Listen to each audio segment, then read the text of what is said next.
Welcome to the South Australian True Crime Podcast, where we tell the forgotten stories of murder and disappearances that have rocked the state of South Australia.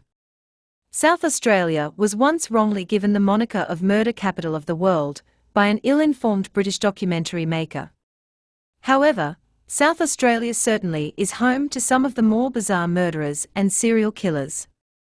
All of the stories in these podcasts have been thoroughly examined and researched.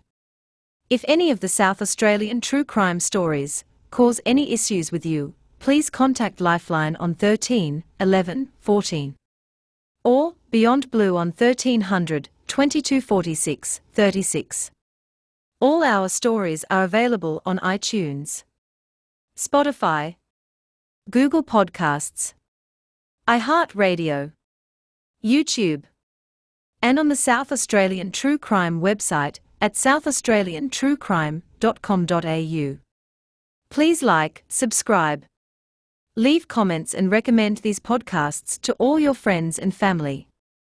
Today's podcast is presented by Osties, the Australian t-shirt printer, and Smoky Blues Guitars.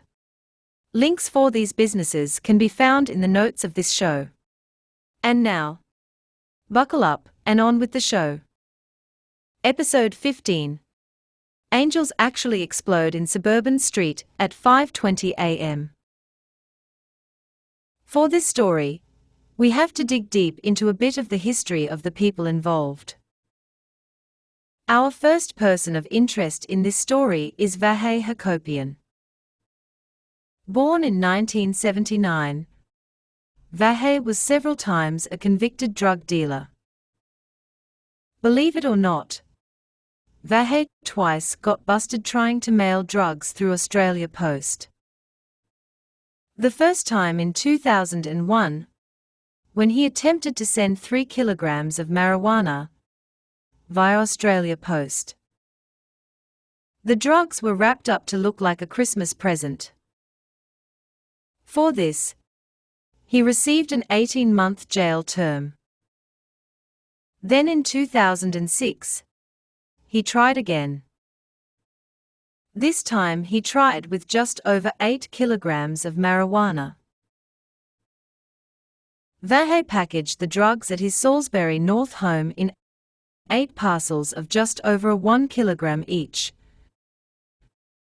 Then stuffed all the packages in plumber's tube and sealed the ends off and glued the ends shut.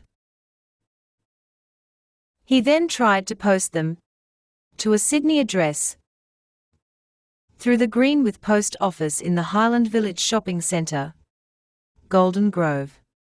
The drugs were intercepted. Vahey was arrested, and police also raided his home, finding another 8 kilograms of cannabis and 2 unlicensed firearms.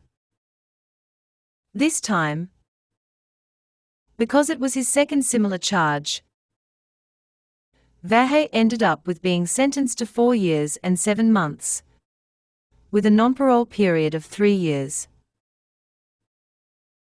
The second person of interest in this story is Barzan Parlani of Walkley Heights.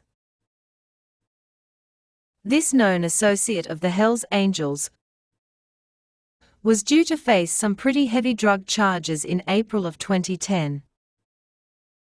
He was summoned to face trial in the district court, charged with possession of methamphetamines.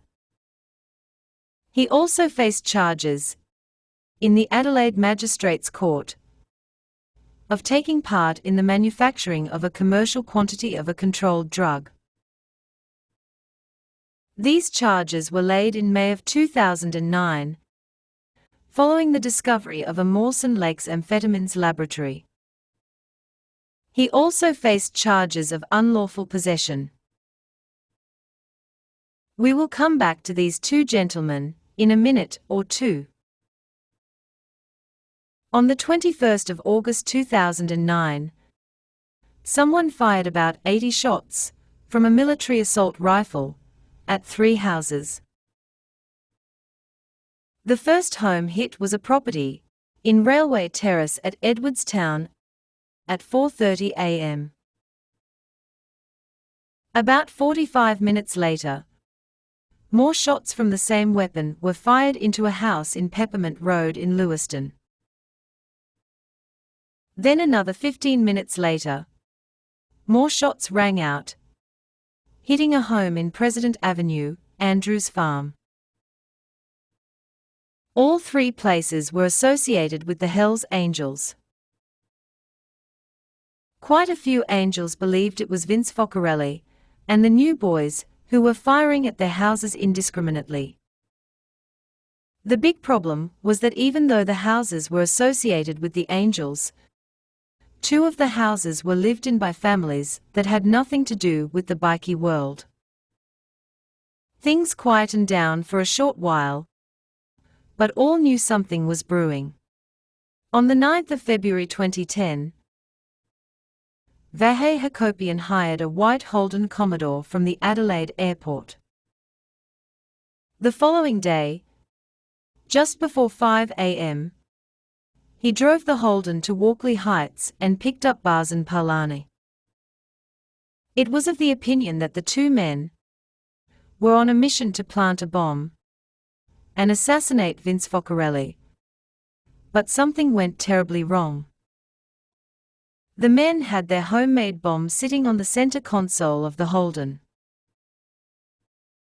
They drove the car to Truscott Road at suburban Enfield and parked out the front of an unoccupied house. They had parked just around the corner and less than 50 meters from Vince Focarelli's house in Newton Terrace. It is believed that at 5:20 a.m., Vahe had undone his seatbelt and turned to get out of the vehicle when the bomb went off, instantly killing both men. Vahe's door was blown off, and his body was blown into the street, landing 6 meters from the car. Barzan, still in his seatbelt, was slumped forward, dead. The roof of the car was torn open like a sardine can, and debris was strewn over a 35-meter radius from the explosion. Several close-by houses had their windows blown in. The police immediately swung into action, calling out the bomb squad, who used robots to scour the area in case there was another bomb either in the car or amongst the debris. Nothing more was found. Several hours later, police raided a Munno Para West house of a known associate of the dead pair.